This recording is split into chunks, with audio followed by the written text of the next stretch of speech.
আমি যখন এই গত বন্যায় উত্তরগুলো আবদারপুর দিয়া যে ভাঙ্গা পড়লো, আমি আমার মসজিদের নিচতলাত একটা কেন্দ্র কইরা আমি একটু ঘুরা ঘুরা চাইলাম মানুষের কেমনে কি দেওয়া যায়। আমি 15 দিন আমার পরিবার থেকে বিচ্ছিন্ন ছিলাম। আমি 15টা দিন আমার মসজিদের নিচতলায় থাইক্যা আমি মানুষের ঘর ঘর চিরা মুড়ি চাউল ডাল স্যালাইন তারপরে বিভিন্ন জিনিসপত্র যে দূর ফারছি আমি চেষ্টা করছি দেওয়ার জন্য। তো দিতাম গেছি পরে আমি গিয়েছি গেলাম আপনারা কয় ঘর, এখন ঘরে ঘরে তো দেওয়ান লাগবো। তো আমি গিয়েছি গেছি কয় ঘর, কয় 7 ঘর। কয় ঘর কি তারা হলো 7 ঘর হইলো কবে, আমি দিতে আর পাইলাম না। আমি বললাম 7 ঘর কেমনে হুজুর শুনছেন না? আমি না ফাস্টফুড জুতা তো ফাস্টফুড জুতো হইলে 5 ঘর, আপনার জামাই বউ 1 ঘর, তো 6 ঘরে নয় 7 ঘর কেমনে? আমি আর আমার বউ জুতা আমি আপনি কি বউয়ের লোক আলগা খান? কাজ 3 বছর ধরে না 3 বছর ধরে বিলে এবারের বউয়ের লোকে আলগা খান। এবারের বউ 1 ঘর, এবার 1 ঘর, ফাস্টফুড আর 5 ঘর, মোট মিলে কয় ঘর বা কত করে কয় ঘর? তা আমি তো আর কি ওরাম তারা যেহেতু 7 ঘর 7 ফটলা দিয়েছি। এর কয়েকদিন পরে আমি মসজিদে ঘোষণা দিলাম, যার যত ঘর আছে ঘর ফিসে 500 টাকা করে দিবেন। ঘর ফিসে মসজিদে কত দিবেন? আরে কথা কয় না কয়শ। এখন যখন আমি হেবাটারে জিজ্ঞেছি বুড়া বেড়ারে আপনারা কয় ঘর? কয়েক ঘর। কয়েক ঘর কেমনে? কয় আমরা ফাস্টফুড আর আমরা জামাই এটা ফাস্টফুড লাগে এখন হইতে থাকি আমরা তো তারা অহন 1 ফটলা সিরিয়াল লাগে হইয়া যাইগান 7 ঘর, মসজিদও টেহা দেওয়ানোর সময় হইয়া যাইগান 1 ঘর। আপনি মুসলমান, এবার আপনি কি মুসলমান? আপনারটা আপনি মিলান, আমি কিছু কইতাম না এই ব্যাপারে, আমার কোনো বক্তব্য নাই। 4 নাম্বার হইল আল্লাহ এবং রাসূলের সাথে বিশ্বাসঘাতকতা এবং প্রতিশ্রুতি ভঙ্গ না করা। আমরা আল্লাহর লগে ওয়াদা করছি আমরা নামাজ ছাড়তাম না, আমরা রোজা ভাঙতাম না, আমরা হজ করাম, জাকাত হইলে জাকাত, ফরজ হইলে জাকাত দাম, এটি ওয়াদা করে আইছি, আমরা যেন এটা ভুলে না যাই। 5 নাম্বার হইল পিতার কিতাব অনুযায়ী নিজেদের জীবন পরিচালনা করা, অর্থাৎ কোরআন সুন্নাহ মতো নিজের জীবন পরিচালনা করা। আবার 1 নাম্বার যে আসলাম হ্যাঁ আবার ফিরা যাই। মুসলমান মন দিয়ে শুনো, বেপরদার কারণে আজকে বাংলাদেশে যেই সমস্যাটা হচ্ছে, আজকে অবাধ মেলামেশার কারণে সমাজের দাম্পত্য জীবনগুলো ধ্বংস হয়ে গেছে, পারিবারিক বন্ধনগুলো নষ্ট হয়ে গেছে, সমাজ আর সমাজ নাই, অসৎ মানুষে সমাজ ভরে যাচ্ছে, জারদ সন্তান সমাজে জন্ম নিচ্ছে, কিন্তু আমরা নিজেরা যারা জন্ম দিচ্ছে আমরা নিজেরাও জানি না, ঠিক কিনা? আচ্ছা, সাংঘাতিক অবস্থা শুরু হয়েছে এই সমাজের ভিতরে। অথচ আল্লাহর নবী বিবি ফাতেমার যখন বিয়ের সময় হলো, অনেকেই বিয়ের জন্য প্রস্তাব নিয়ে আসলো, আল্লাহর নবী কারো প্রস্তাব গ্রহণ করলেন না। আলী রাদিয়াল্লাহু তাআলা আনহু সবাই মিলে যখন ওনাকে পাঠালেন পরামর্শ দিয়ে, আবু বকর, ওমর, ওসমান সবাই কয় আলী রে, ও আলী তুমি একটু নবীর দরবারে যাও, কিচ্ছু বলার দরকার নাই। নবী বসে আছেন মসজিদে নববীতে, হযরত আলী যখন হেঁটে যায় নবীর সামনে গিয়ে সালাম দিয়ে দিলেন দৌড়। নবী মুচকিয়ে হাসলেন, নবী বুঝলেন আলী লজ্জা পাচ্ছেন। আবার সবাই মিলে আলীকে পাঠালেন, সালাম দিয়ে দৌড় দেওয়ার আগে নবী ডাক দিয়ে বললেন, আলী এদিকে আসো, তোমারও বিয়ের দরকার, ফাতেমারও বিয়ের দরকার, তোমার মতামত কি? এবার আলী ডাক দিয়া কয়, নবী গো, আপনার যেই মত আমারই তো সেই মত। সুবহানাল্লাহ বলবেন না? আমি তো আপনার ঘরে রান্না হলে খাই, আপনার ঘরে রান্না না হলে আমিও না খাইয়া থাকি, আপনার বারান্দাতেই তো আমি ঘুমাই, আমার তো আলাদা ঘরও নাই। সুবহানাল্লাহ বলবেন না? আমার একটা আলাদা ঠিকানা নাই, আমার একটা ঘর নাই, আমার চুলা নাই, আমার খাবারের ব্যবস্থাও নাই, আপনি যা বলবেন তাই তো আমার সিদ্ধান্ত। আল্লাহর নবী বললেন, ঠিক আছে তুমি একটা ছোট্ট ঘর ভাড়া নিয়ে নাও। আলী একটা ছোট্ট দেখে ঘর ভাড়া নিলেন। লম্বা ঘটনা, সবটা বলা আমার উদ্দেশ্য না। সংসার শুরু হয়ে গেল। আলী এবং বিবি ফাতেমার। একদিন ফাতেমার প্রচণ্ড জ্বর, তখন হাসান হুসাইন দুনিয়াতে চলে এসেছেন, ওরাও ছোট্ট ছোট্ট বাচ্চা। ফাতেমার সাংঘাতিক জ্বর, ঘুমিয়ে আছেন সবাই। জ্বরের ভিতরে ফাতেমা কান্দে, আলীর ঘুম ভেঙে গেল। জ্বরের ভিতরে মানুষটা কাঁদতেছে। আলী লাফ দিয়ে উঠলেন, কপালে গিয়ে হাত রাখলেন, দেখে জ্বরের কারণে মনে হয় শরীরটা পুড়ে যাইতেছে। আলী ডাক দিয়ে কয়, ফাতেমা তোমার এত সাংঘাতিক জ্বর, কেন তুমি ডাকলা না ফাতেমা? আমি তো পাহাড়ি ঝর্ণা থেকে পানি এনে তোমার গায়ে ঢালতে পারতাম, ওষুধের ব্যবস্থা করতে পারতাম। ফাতেমা কান্দার কয়, আলী ও স্বামী আমার, আপনি পেরেশানি কইরেন না, আপনি কান্নাকাটি কইরেন না, অস্থির হইয়েন না। এই জ্বর যেমন তেমন জ্বর না, আমি আর বাঁচব না, আমি আর দুনিয়ায় থাকব না, আমার বিদায় দিয়েও দেওয়া লাগবে। এই জ্বর মানি হচ্ছে আমার বিদায়ের জ্বর, মনে হয় যে কোনো সময় আমার ইন্তেকাল হয়ে যাবে। আলী বললেন, এই কথা আর বলবা না, মানুষের জ্বর হলে কি মানুষ মরে যায় নাকি? ফাতেমা ডাক দেখো, আপনার বোধহয় মনে নাই, আমার আব্বাজান দুনিয়া থেকে বিদায় হওয়ার সময় আমারে কানে কানে বলেছিলেন, ফাতেমা জান্নাতের ভিতরে আমার পরিবারে সবার সাথে দেখা হবে, তোমার সাথে আগে। সুতরাং ফাতেমা কান্নাকাটি কইরো না, সেই দিন বুঝেছিলাম আব্বার ইন্তেকালের পরে আমি ফাতেমার বেশি দিন দুনিয়ায় থাকব না।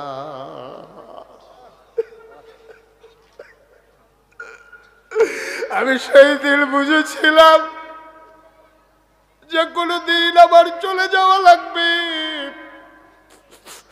আমার আব্বা বলেছেন সবার আগে থেকে আমার সাথে দেখা হবে।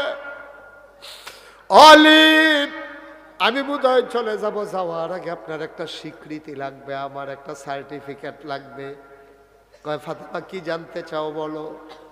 আব্বা বলেছেন যেই স্বামী তার স্ত্রীকে ভালো বলে, এই স্ত্রীটা নাকি আসলেও ভালো। আপনি একটু দয়া করে বলে দেন আমি স্ত্রী হিসেবে কেমন মানুষ। এবার আলী হাতে ধরলেন, চোখের পানি ছেড়ে দিয়ে কাঁদতে শুরু করলেন। আলী ডাক দেয়া কয়, ফাতেমা ফাতেমা গো, জীবনে জীবনে আমি অনেক মহিলা দেখেছি, অনেক সংসার দেখেছি, সাহাবাদের সংসার আমার জানা। ও ফাতেমা মনে রেখো, আমার ঘরটাতে হয়তো সুখ ছিল না, কিন্তু তোমার মতো স্ত্রী পাওয়া সত্যি ভাগ্যের ব্যাপার। কত মানুষ তোমারে বিয়ে করার জন্য নবীর কাছে প্রস্তাব দিছে, কিন্তু নবীজি রাজি হয় নাই, আমারে পছন্দ করছে। আমার বড় কপাল, নবীর আদরের কন্যা আমার স্ত্রী, তোমার মতো স্ত্রী আর হয় না। ফাতেমা কেঁদে দিলেন, বললেন এই সার্টিফিকেটটা আমার বড় দরকার ছিল। আলী আবার ডাক দেয়া কয়, ফাতেমা গো, আমার থেকে কথা আদায় করে নিলা, তোমার কথাটাও আমার জানা দরকার। আমি পুরুষ হিসাবে কেমন এইটা একটু বলে দাও দেখি। আমি স্বামী হিসাবে কেমন কোনদিন তোমার জিজ্ঞেস করি নাই। অচরবাকরের মানুষ, হুসেনপুরের মানুষ, কালিকাপুরের মানুষ, ভাগমাবাদের মানুষ, মন দিয়ে শোনো রে ভাই। এবার ফাতেমাকে আলী জিজ্ঞেস করলেন, ও ফাতেমা আমি স্বামী হিসেবে কেমন? আলী এবার ফাতেমা হাতে ধরে কয়, আলী ও আলী, কোনোদিন একটা নাকের ফুল, কানের দুল, গলার মালা, হাতের মালা, বেনারসি কাথান, আপনি আমার জন্য মজার খাবার হয়তো কোনো কিছুর ব্যবস্থা করতে পারেন নাই, কিন্তু আমার ঘরটার ভিতরে কোনোদিন সুখের অভাব হয় না।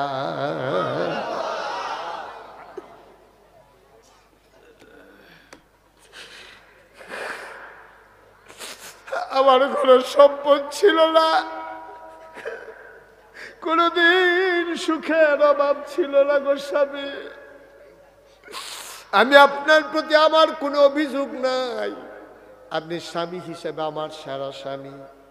এবার ফাতেমা ডাক দেয়া কয়, আলী ও আলী, স্বামী আমার, আপনার কাছে আমার একটা ওসিয়ত আছে, একটা আবদার আছে। আমি যদি রাতের ভিতরে মরে যাই, তাইলে আপনি একটা কাজ কইরেন, অন্ধকার থাকতে থাকতে হাসান হুসাইন রে নিয়া আপনার ইমামতিতে বন্ধু বান্ধব কয়েকজন ডেকে রাতের অন্ধকারে জানাজা দিয়ে আমারে কবর দিয়ে দিয়েন। যদি আজকে রাত্রে মারা যাই, ফজরের আগে যদি মারা যায়, আপনি রাতের ভিতরে কবর দিয়ে দিয়েন। ফজরের পর পর্যন্ত আপনি আমাকে অপেক্ষা করাবেন না, আমার লাশটা রাখবেন না। আলী আবার কান্দার কয়, ফাতেমা ফাতেমা, তুমি হইলা নবীর আদরের কন্যা। নবীর 4 জন মেয়ের ভিতরে নবীজি তোমারে আদর করছে বেশি, তোমার সুনামও বেশি। আয়েশাও কইছে, নবীর স্ত্রী আয়েশা তোমার আম্মা, উনি বলেছেন ফাতেমারে দেখলে মনে হইতো ফাতেমা হাঁটে না, মনে হইতো যেন নবীজি হেঁটে যায়। ওনার কথা, ওনার আচরণ, ওনার খাওয়া দাওয়া, ওনার হাসি, ওনার চাল চলন নবীর সাথে হুবহু মিল ছিল। চেহারাও ছিল নবীর চেহারার সাথে অনেকটা মিল। মুফাসসিরিনে কেরাম, মুহাদ্দিসিনে কেরাম কয় এটার কারণও আছে। কারণ হইল 3 মেয়ে, খাদিজা রাদিয়াল্লাহু তাআলা আনহার ঘরে 4টা মেয়ে, জয়নব, রুকেয়া, উম্মে কুলসুম, ফাতেমা। এই 4 মাইয়ার ভিতরে 3 মাইয়া বড় হয়ে গেছে গা খাদিজা আম্মা, আমাদের আম্মা খাদিজা থাকতে থাকতে। কিন্তু যেই দিন খাদিজা আম্মাজান খাদিজা ইন্তেকাল করে, তখন ফাতেমা ছিল ছোট মানুষ। ফাতেমা তখনও বুঝে না মা কারে কয়। এখন যে মা যে ইন্তেকাল করছে, ফাতেমা মার গালো ধরে ধরে কান্দে, আম্মা আম্মা আম্মা, তুমি যে কথা কও না আম্মা, তারপরে কে গোসল করাবে, কে আমার চুলের ভিতরে সিঁথি কেটে লাল ফিতা বেঁধে দেবে, কে আমারে ঘুম পাড়াবে, কে আমারে লোকমা দিয়া খাওয়াবে। নবীজির কলিজাটা এমনি ফাইটা গেছে। আর এরপরে ফাতেমার এই কথাগুলো শুই না নবীজি একেবারে অস্থির হয়ে গেলেন, টান দিয়া বুকের সাথে মিশাইয়া ধরে কয়, ফাতেমা ও ফাতেমা, আম্মু নাই কি হয়েছে, আমি আছি না, আমি ঘুম পাড়াবো, আমি গোসল করাই দেব, আমি তোমার চুল আশ্রে দেব, লাল ফিতা বেঁধে দেবো। সুবহানাল্লাহ বলবেন না? দুজাহানের বাদশা নবী, আপনি কল্পনা করতে পারেন? দুজাহানের বাদশা নবী, এই নবীর মেয়ে সত্যিকার অর্থেই তিনি নবীরে ফাতেমারে বুকের ভিতরে শোয়াইয়া আস্তে আস্তে ঘুম পাড়াই দিতেন। মুফাসসিরিন মুহাদ্দিসিনে কেরাম কয়, নবীর যে নবুয়তের ওমটা, নবুয়তের যে গরমটা, এটা ফাতেমা যত পাইছে কোনো মেয়ের আর পায় নাই। সুবহানাল্লাহ বলবেন না?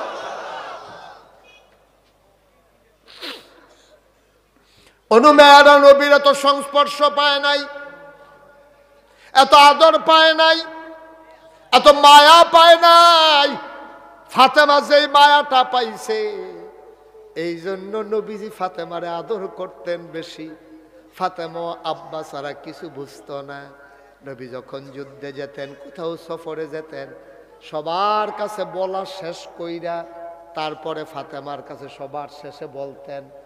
আবার যখন বাইরে থেকে আসতেন, সবার আগে ফাতেমার কাছে আসতেন, ব্যাগটা খুলে দিতেন, ফাতেমা তোমার যেটা পছন্দ হয় এটা আগে নেবা, তারপরে আমি অন্য বাচ্চাদেরকে দেব।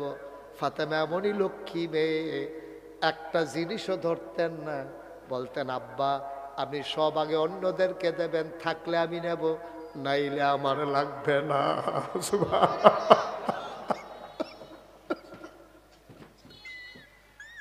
সবার আপনি দেন, আমার লাগবে না, থাকলে আমি নেব, নাইলে নাই।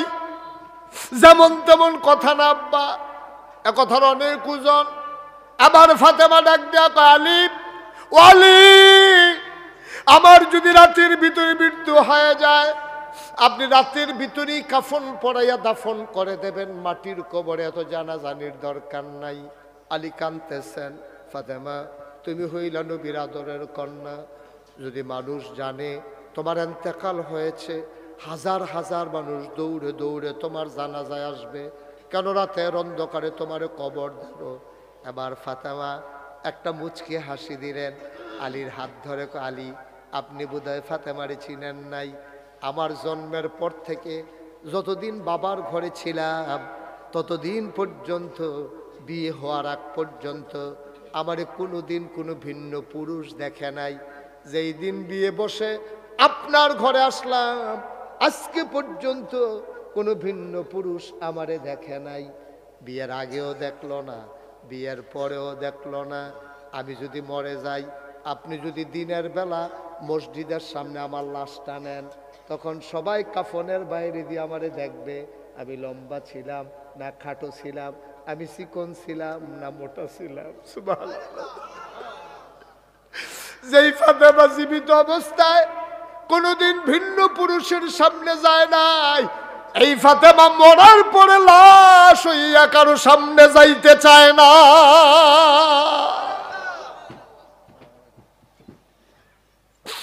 ও হুসেনপুরের মায়েরা, ও আমার আদরের বোনেরা, মুশতাক ফয়েজি যদি কোনোদিন আর না আসে, কোনোদিন যদি তোমারে না ডাকে, মনে রাখবা আমি এসেছিলাম, মনে রাখবা কথা কয়টা বলে গেলাম, কথাগুলা মনে রাখো। বাবা তোমারও দায়িত্ব আছে, আমারও দায়িত্ব আছে। তুমি স্বামী স্ত্রীর উপরে দায়িত্ব তোমার, তুমি বাবা মেয়ের উপরে দায়িত্ব তোমার, তুমি ভাই বোনের উপরে দায়িত্ব তোমার। তোমার বোন, তুমি মুসলমান, তোমার বোন বেপর্দা হতে পারে না। তুমি বাবা, তোমার মেয়ে বেপর্দা হতে পারে না। তুমি স্বামী, তোমার স্ত্রী বেপর্দা হতে পারে না। সুতরাং আজকে আমরা চলেন সবাই মিলে সিদ্ধান্ত নেই, এই গ্রাম আমার, এই দেশ আমার, এই সমাজ আমার, আমার সমাজ আমাকেই সুন্দর করা লাগবে। আসমান থেকে ফেরেশতা এসে সুন্দর করে দেবে না। আজকে সিদ্ধান্ত নেই, ফাতেমা মৃত্যুর পরেও লাশ হইয়া যেমন মানুষের সামনে লাশটাও দিতে চায় না, আমার এই হোসেনপুরের মায়েরা আজকে থেকে সিদ্ধান্ত নেই, আমার মায়েরা যেন পর্দা হয়ে বাজারে যাওয়া না লাগে।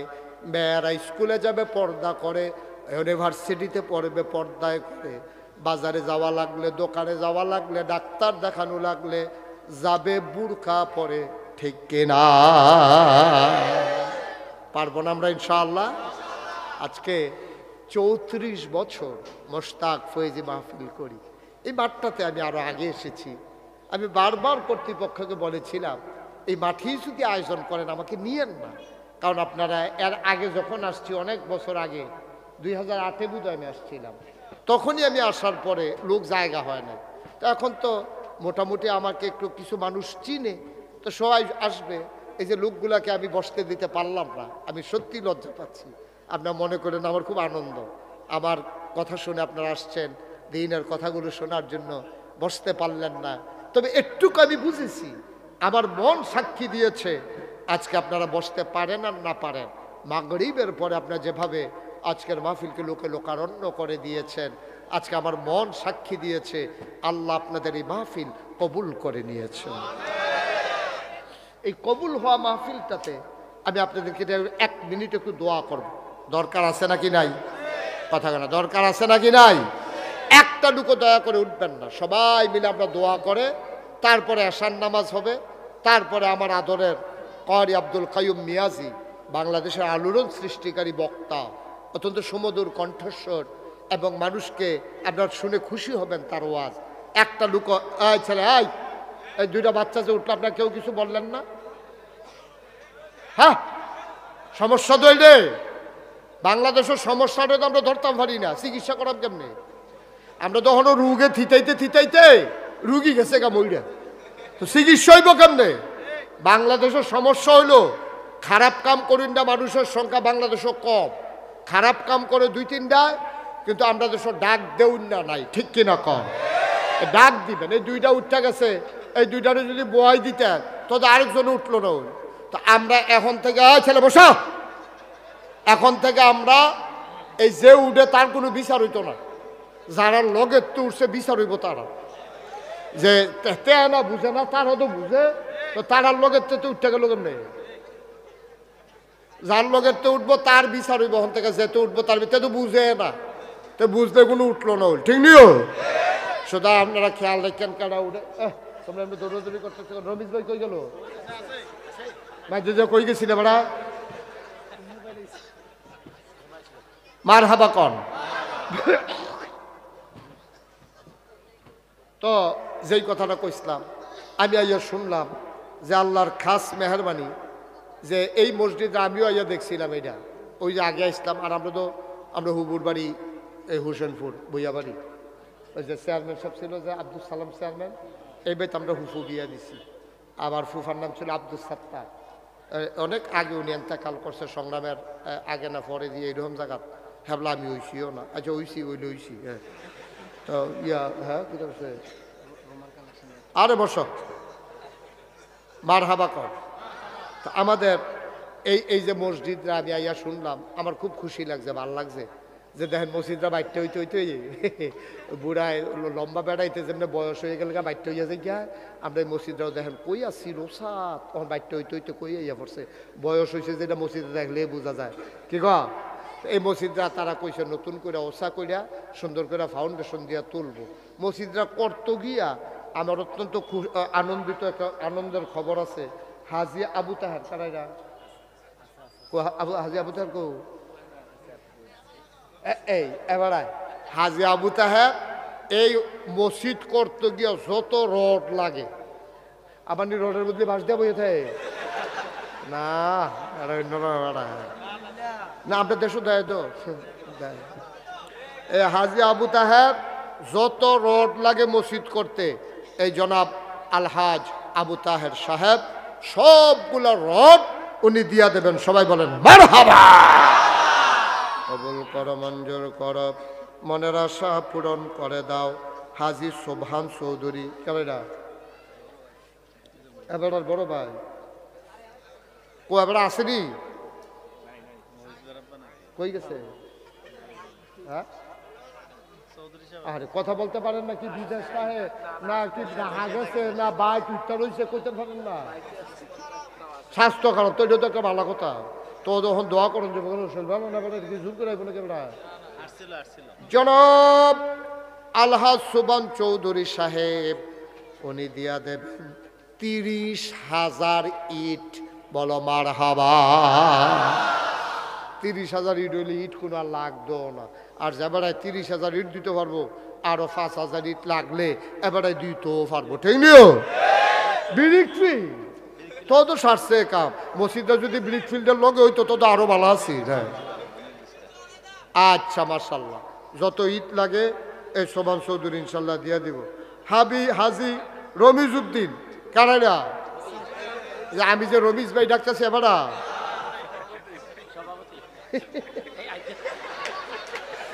মার হাবা করছে রে। আমরা রমিজ ভাইয়ের যত সিমেন্ট লাগে মসজিদ করতে, যত সিমেন্ট লাগে আমরা রমিজ ভাইয়ে সমস্ত সিমেন্ট উনি দিয়ে দেবে। বলো মারহাবা। হাজি জসিমউদ্দিন যত বালু লাগে, যত বালু দরকার জসিম ভাই সব বালু দিয়া দে। মারহাবা কয় না? শাহ আলম ভাই মালয়েশিয়া এবারে নি মালয়েশিয়ান শাহ আলম আমার অত্যন্ত মহব্বতের, আমার কলজার টুকরা। আমারে মালয়েশিয়া যা করছে তারা কয়জনে মিল্লা আমি দেখা বাচ্চাইছি সব ঘটনায় মানুষ বাঁচে না। আদর আদর কোসাইল্লা মাইরালাউনের কথা আমার এই একটা কারবার গেছে তোর মালয়েশিয়া। এই খাইতাম পারি না, খাইয়া সালি উঠতাম পারি না, আবার খাইয়ালাম। আমি বলি কিতা ভাই কি কারবার কি? তারা আমার এই যে কিতা করছে, শাহ আলম ভাই আরো কিছু আছে, আমার রাসেল, তারপরে আমার ইকবাল ভাই, মালয়েশিয়ার আমার অনেকগুলো গ্রুপ আছে, তারপরে আমার জাহাঙ্গীর ভাই, এটি কইয়া পারা যাইতো না। মার হাবা কনা তো কত্রী মানুষ যে আমার লেগে কি ফাগলের ফাগল, আমার আদরের রানা মালয়েশিয়া তা আমার ফাগল বানাই লিছে কয়দিনের ভিতরে। এই আপনার শাহ আলম ভাইয়ে নিয়ত করছে যত টাইলস কি যত টাইলস লাগে সবগুলা টাইলস ওনার পরিবার দিয়া দেবে। মার হাবা কন্যা কেন? আরে উনি দিয়া দিব। আর মরহুম রেনু মিয়ার পরিবার যত থাই এবং গ্রিল লাগে তো মসজিদ শেষে তৈলে যে আমরা থাহি থাইকা নামাজ পড়া যাই তারা জন্য সকলে দিয়ালা উন্না মার হাবা কয় না রে। এখন রাজমিস্ত্রির খরচ এটা যোগান গেলে দেওয়ান গেলে ইনশাল্লাহ মসজিদ হয়ে যাবো গা। আল্লাহ যেন কবুল করে সবাই কনা আমিন। কেউ খুশি মনে যে সকলে যেহেতু বাক করে রয়ে গেছে গা যে হুজুর আমি ইনশাল্লাহ 10,000 টাকা দিয়ে দেব, বেশি চাইলাম না। একজন আসেননি যে হুজুর আমি ইনশাল্লাহ মসজিদের কাজের জন্য 10,000 টাকা দিয়ে দেব। আল্লাহ খুব খুশি হয়েছি। আমি যে এত জায়গাত গেছি এমনি এই কারবার আমি আর দেখছি না। না না এমনি ভাগ করে লয়ে দিগন হগলতা আমি জীবনে এই কারবার আর দেখছি না। আল্লাহ যেন কবুল করে সবাই কনা আমি। হ্যাঁ আরে রাহেব এবারটা ফার্স্ট হয়েছে কিনা আব্দুল সামাদ ভাই, উনি দিবেন 10,000। কি নাম তোমার? এনামুল হক। সামাদ ভাইয়ে 10,000, এনামুলে 10,000। 3 নাম্বার কি নাম? নিয়ামতুল্লাহ ভাই, উনি দেবেন 10,000, হয়ে গেল 30,000। হ্যাঁ কে? মালু ভাই। ফুলা নাম কর। আর আপনার নাম কি? কি আর মালু মিয়া কোনো নাম আছে নাকি বাংলাদেশে? মালু ভাই না এবার কপাল বালা এবার বালু দিছে না মালুয়ে বালুয়ে তো একটা মিল্লা গেল কইলকেন রে। কি নাম এটা আপনি বদলাইতেন পারছেন না নামটা? মালু। রাহেন রাহেন আপনার জন সাহেব বলছে বালু আলু মালু যেটা রাহেন রাহেন। মালু ভাইয়ের দিয়া লাইব 10,000, হয়ে গেল মার হাবা কয় না রে, হয়ে গেল 40,000। কি নাম তোমার? নাম কি? কাজী আমরান। তারা বাবার নাম কাজী আজাদ। এই কাজী আমরানে দিয়া লাইব 20,000, হয়ে গেল 60,000। মাশাআল্লাহ। কি নাম? হ্যাঁ জয়নাল আবেদিন নাম্বার, উনি দেবেন 10,000। কত? 40। কিরে কিরে এবারে সেই থেকে ধর, দুজনে ধর এবারে। এবারে সেই থেকে শেখা আস কি রড রডের রড তো আমরা ইয়ে হয়েছে না টেহা লইতেছি। হ্যাঁ ইয়া কিনা জয়নাল আবদিন মেম্বার কত? আপনি এটা হিকছেন কখনো? ওইলে 50 দিবেন না হইলে 1 লাখ দিবেন। এটা কই হিকছেন? এটা না বেশি ইয়া বাইরে গেছেন আপনার। আচ্ছা 50-50 বাড়াবাড়ি করিচ্ছা তোরা। 50 রাজি হয়ে গেছে গা, রাজি হয়ে গেছে গা। অনেকে আছে মাইরের নমুনা দেখলে তাড়াতাড়ি রাজি হয়ে যায় গা। এবারে দেখছে যে নমুনা খারাপ, পলারি ব্যাট দিয়া লাগবে, এবারে দিয়া রাজি হয়ে গেছে গা কোনো মতে 50,000। জনাব কি নাম না জয়নাল আবদিন মেম্বার দিয়া লাইছে 50,000। এখন বলো মারহাবা। আমরা অলিউল্লাহ ভাই তো কিছু দিচ্ছেন না। অলিউল্লাহ ভাই আগে কিছু দিছে না রে। এখন অলিউল্লাহ ভাইয়ে কয় দিয়া লাইব 1 লক্ষ টাকা। কবুল করে মঞ্জুর করো, মনের আশা পূরণ করে দাও, দানের হাদিয়া সোনার মদিনায় পৌঁছে দাও, কামাই রোজগারের রহমত ওর বরকত বাড়াইয়া দাও কনা আমি। আর কেউ আছে? আর কেউ আছে? 10,000। কি নাম? জামাল হোসেন, উনি দিয়া লাইব 50,000। কবুল করো মঞ্জুর করো, মনের আশা পূরণ করে দাও। আর কে আছেন? 10,000। 10,000 কেউ আছে? প্রবাসী সুমন ইটালি 10,000 টাকা। প্রবাসী সুমন বাইরে থাকে? ইটালি। বাইরে বড় নাকি? ও বিদেশ বিদেশ। আমি তো কই কি তারে কুয়াশার ভিতরে বাইরে বাইরে ঘুরে গেলে বিদেশ বিদেশ ওলে বুঝলি খাবারটা বিদেশ থাকে। ইটালি দিয়া লাইব 10,000। মারহাবা কয় না রে সবাই কনা আমি। আর কেউ আছে? 10,000।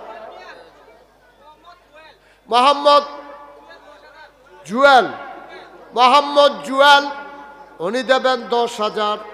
কবুল করো মঞ্জুর করো সবাই কনা আমি। হ্যাঁ জুয়েল, আপনি আপনার নাম কি? তা এই লোকটা ছেলেটা ইয়া টিপে লেজার টিপে দেখেন না কেউ?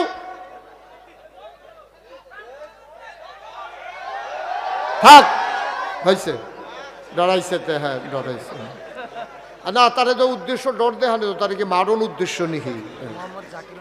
মোহাম্মদ জাকির হোসেন 10,000। জুয়েলি দিছে 10,000। জাকির হোসেন 10,000 বলছি। কবুল করো মঞ্জুর করো। আয় ছেলে আয়, এই লোকটা এরকম করতেছে কে রে? কিতা তুমি কিতা করো এটা? লড়াচড়া করো না, আমিন কন, মাশাআল্লাহ। এরপরে কাজ শুনেন, কাজ শুরু হইলে আমার যদ্দূর ধারণা হয়েছে এখানে অনেক লোক আছে, আন্তরিকতা আছে, ইনশাল্লাহ হয়ে যাবে, কাজ আটকাবে না। আমি আবার আসব, তখন আসব মসজিদ উদ্বোধন করার জন্য ইনশাআল্লাহ। কথা ঠিক আছে না? ইনশাআল্লাহ ব্যবস্থা হয়ে যাবে। হ্যাঁ ঠিক আছে, আবার আগে দিয়ে হয়তো হইব। হ্যাঁ এবার আর ইয়া বেশি, হ্যাঁ আবেগ আবেগ হ্যাঁ হ্যাঁ হ্যাঁ ঠিক আছে ভাইয়া, হ্যাঁ অসুবিধা নেই। ওলি 1 টন রড দেবে আর 1 লক্ষ টাকা দেবে বলছে, এটা শুনেন নাই আপনি, এই জন্য সমস্যা। কে রে কে রে অলি ভাইয়া তো দিতে অলিয়ে কইছে। আচ্ছা শুনেন, অলি আরো কইছে যে যদি আর পরে শর্ট পরে অলি আছে, অলি আমার আদরের, আমি ওর সম্পর্কে জানি, মন সম্পর্কে জানি, যদি এমনি না দেয় আমারে জানাইবেন, আমি আবার আউন লাগবো আর কি দূরে দো দিত না, দিয়ে ওরে দিতেন না, দিয়েও তো ভালো। আমার হাবা বলো, আল্লাহ যেন কবুল করে, সবাই করা হবে। মসজিদ আর আটকাবে না, আপনারা টেনশন করেন না। বাংলাদেশে যে আয়োজন লই আপনারা নামতে আছেন, এত আয়োজন লইয়া কোনো মসজিদ আমার জীবন আমি দেখি নাই এইভাবে নামতে আছে। এরকম একটা মসজিদ আমি দেখি নাই যে এইভাবে রড, সিমেন্ট, ইট, বালু, থাই, গিরিল এমনি সব টান লইয়া, এরপরে টাইস, এরপরে টেহা লইয়া সবাই নামছে। বাংলাদেশে একটা মসজিদও নাই। এরপরে টেনশন করেন গিতে, আপনি শীতের ভিতরে ঘামতাছেন গিতে না, বইয়ে বইয়া মেম্বর দায়িত্বে আছে সবাই কোন মার হাবা। আরে দুই কারণে গামে, এবারে গামতে আছে, এতটা হাজে উঠতে আছে কি তারে এর লাইগা গামতে আছে এবারে। হ্যাঁ মার হাবা বলো, ইনশাল্লাহ হয়ে যাবে। আমার ওভার কনফিডেন্স আছে, এই জায়গার সম্পর্কে আমার ধারণা আছে, হয়ে যাবে। এটা নিয়ে আপনাদের টেনশনের দরকার নাই। সবাই কনা আমিন, জোরে কনা আমিন। আল্লাহ যেন কবুল করে, সবাই পড়ে না আমিন। বন্ধুগণ, তা মসজিদ নিয়ে আমাদের চিন্তা, নো টেনশন, আল্লাহর ঘর আল্লাহ করে দেবে ইনশাআল্লাহ। এই ব্যাপারে কোনো চিন্তা আছে ইনশাআল্লাহ আমাদের? আল্লাহ যেন হেফাজত করে, সবাই করা আমিন। আল্লাহর খাস মেহরবানি, আপনারা জানেন যে নাগাইশ দরবার শরীফে এই যারা আমেরিকা গেছেন দাওয়াত দিত, ওই কি নাম না, আব্দুল মান্নান, আরও যারা আমার দাওয়াত দিতে গেছে তারা কয়েকবার 2-3 বার গেছে। এটা কারণও আছে, তারা চাইছিল ওই মূল টাইমে আমি আওয়ানের লেগিয়া। আমি বারবার কইছি আমি দিনে গেলেও আপনারা যেই জায়গা, আপনার কোনো লোক জায়গা দিতে, বসো তুমি বসো, আপনার কোনো লোক জায়গা দিতেন পারতেন না। আমি মাগরিবের পরে গেলেও, আপনারা মাগরিবের পরে গেলেও আপনারা সারবো। তারা চাইছিল না এসার পরে আমি আইতাম, আমার তো আরেকখানো মাহফিল আছে, কিন্তু তারা তো বুঝে না, আমি তো বুঝি, আমার ধারণা আছে তো, মাশাল্লাহ যথেষ্ট। আর মানুষ হইলে কিতা করলেন, এটা এটা ফিটাফিটির লাইন লইল মার হাবা কন। আল্লাহ যেন কবুল করে, সবাই কনা আমিন। ইনশাল্লাহ হয়ে যাবে।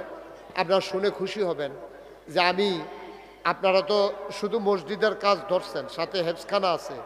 আমার এখানে ওই কি নাম না, আব্দুল মান্নান, তারা যে গেছে দেখতে আইছে। আমি চিন্তা করছি মুস্তাক ফয়েজি তো আবার আইতাম না দুনিয়ায়, একদিন পট করে যাই গেলাম, আর আওয়ানের সম্ভাবনা কি মুডেও নাই। আবার কেয়ামতের ময়দানও যদি আল্লাহ ভালা হিসাবে তুলে তৈলে হয়তো দেখা হইব আর কি। তা চিন্তা করলাম, যেহেতু মুস্তাক ফয়েজির কিছু মানুষে চিনে, যেহেতু বাংলাদেশের বাইরে বাংলায় যারা কথা কয় মোটামুটি মুস্তাক ফয়েজির নামটা শুনছে, চিন্তা করে দেখলাম কিছু একটা করণ দরকার। আল্লাহর খাস মেহরবানি, আপনাদের দোয়ায় আমি দাদায়, আমার যে দাদা, আপনারা তো সবাই জানেন যেহেতু আমি আপনাদেরই মানুষ, আমার আব্বা মারা গেছে দাদার আগে মারা গেছে আব্বা। এই জন্য দাদা থেকে সরাসরি আমি দরবারের দায়িত্ব পাইছি। আমার দাদায় মাত্র 9 শতক জায়গা আমার দরবারও দিছ, মাত্র 9 শতক। এরপর আমি জমিন কিনা শুরু করলাম। আপনারা এই জামাই কনু কাকু, আমার মসজিদের লগে, আমার মাদ্রাসার লগে বাড়ি, আপনারা জামাই, এই যে ওইখানে আমি যখন ওই আপনাদের ইয়াও গেছে, অলিউল্লাহও গেছে, আমরা একসাথে 4টা ডাইল ভাত খাইছিলাম একদিন, অলিউল্লাহ সহ গেছিল। আমরা তখন জমিন কিনা আমি শুরু করলাম দাদার এন্তেকালের পরে। আল্লাহর খাস মেহরবানি, এখন নাগাইশ দরবার শরীফ 18 একর জায়গা, 1800 শতক জায়গার উপরে আমার কমপ্লেক্স। মার হাবা বলবেন না? দাদাই দিছিল কয় শত? আর এটা এখন হইছে কত শত? 1800 শতক। 1800 শতক।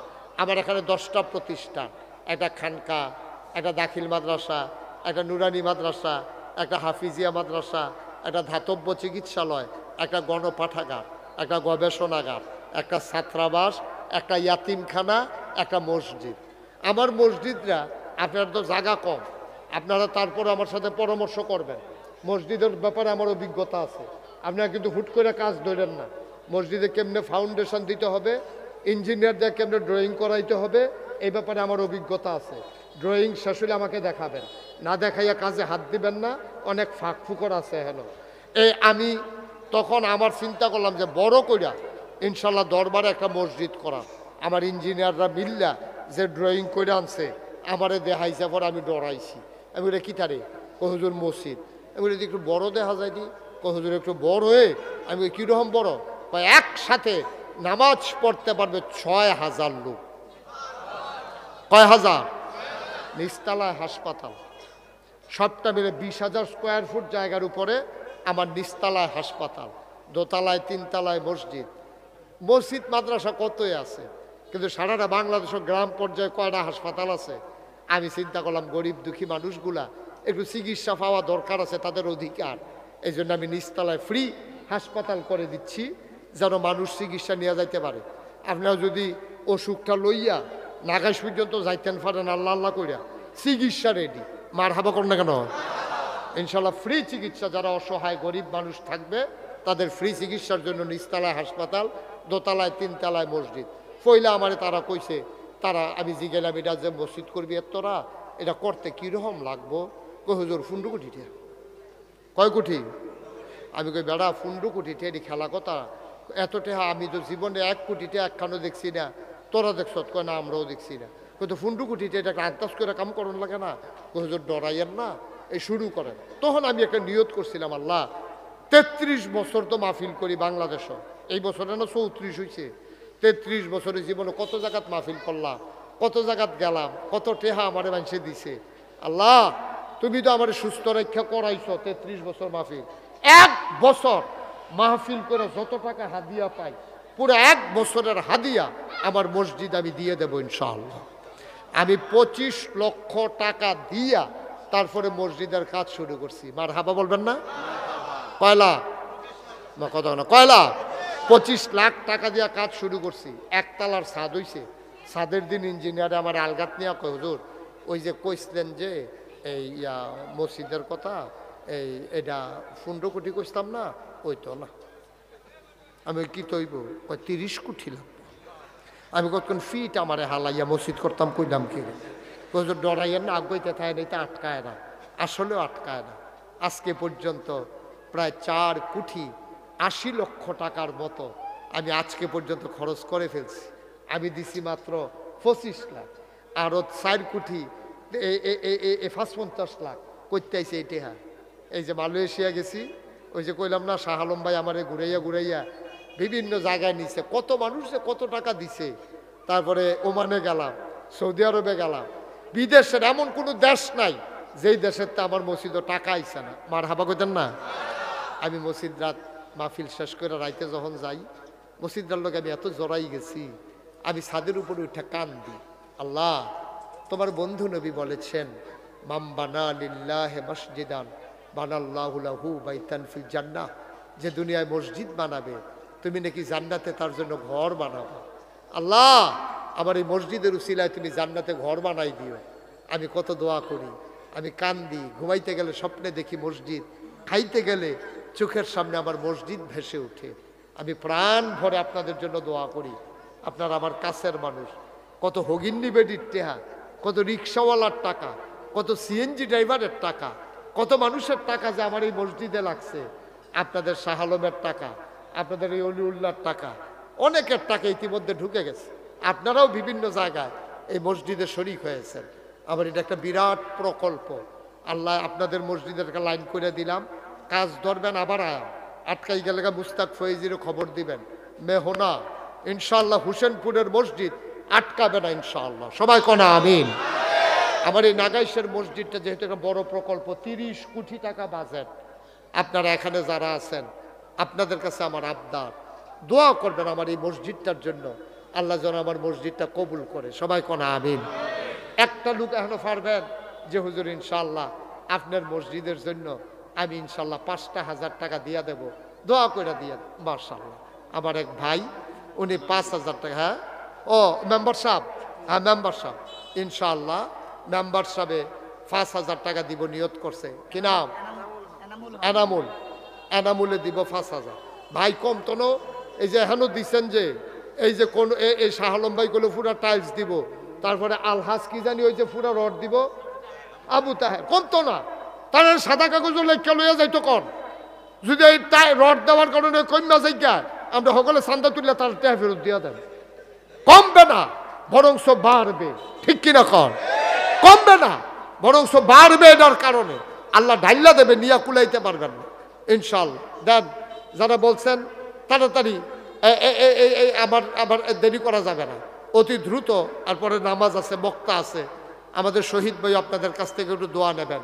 আর কে আছেন যে হুজুর ইনশাআল্লাহ আপনার মসজিদের জন্য আমি একটু শরিক রইলাম? ওই মাশাআল্লাহ আমার আরেক ভাই, উনি দেবেন 5,000 টাকা। মাশাআল্লাহ, আল্লাহ যেন কবুল করে। সবাই কোনা আমিন। ইনশাআল্লাহ ইনশাআল্লাহ আল্লাহ বরকত দেবে। একটা লোকও খালি যাইয়েন নাও, আল্লাহ ডাইল্লা দিব, লইয়া কুলাইতেন পারতেন না, আল্লাহ ডাইল্লা দিব, লইয়া কুলাইতে পারবেন না ইনশাআল্লাহ। এই ছেলে, এই বসো। হ্যাঁ ও টাকার লেগে ফাটাইছে, তো হইলে 2-3 বার যাও।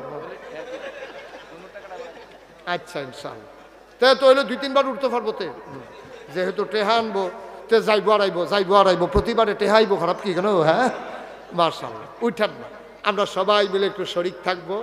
আমার এই মসজিদটা আমার একটা স্বপ্ন, আমার জীবনের একটা বিরাট চাওয়া, আল্লাহ যেন পাওয়ায় পূর্ণতা দেয়। সবাই কোনা আমিন। একটা লুকও খালি যাইয়েন না, একটা লুকও খালি যাইয়েন না। 100 লুকে 1,000 টাকা করে দিলে 1 লাখ টাকা হয়ে যাবে, এটা কোনো কঠিন বিষয় না, আল্লাহ ঢাইলা দেবে ইনশাল্লাহ। আসেননি কেউ যে হুজুর আমি ইনশাল্লাহ 1,000 টাকা দিলাম, আমি 2,000 টাকা দিলাম? যারা দিতে চান আল্লাহ ঢাইলা দেবে ইনশাল্লাহ। নাই 1,000 টাকা দেওয়ার মতো লোক নাই। আচ্ছা, আমার অলিউল্লাহ আগে একবার 1 লাখ টাকা দিছে, আবার ইনশাল্লাহ 10,000 টাকা দিয়া দেবে। এই একজন নাও, ওই দেন, ওর কাছে দেন, হাসান নাও। আরো যারা দিতে চায় ওই যে ওইখানে আছে, যারা দিতে চায় দেন, ও বিসমিল্লাহ কইয়া দেন, আল্লাহ দিব, আল্লাহ দিব। আল্লাহ লইয়া কুলাইতেন পারতেন না? 100, 200, 10, 20, 50 সামান্য সবাই মিলে আমরা শরিক থাকি ইনশাআল্লাহ, আল্লাহ যেন বরকত দেয়। আমি প্রাণ ভরে দোয়া করব। এই সবাই বসা থাকেন। হ্যাঁ আচ্ছা যাও তোমরা, যদি কেউ 2-1 জন যাও, যদি কেউ দিতে চায়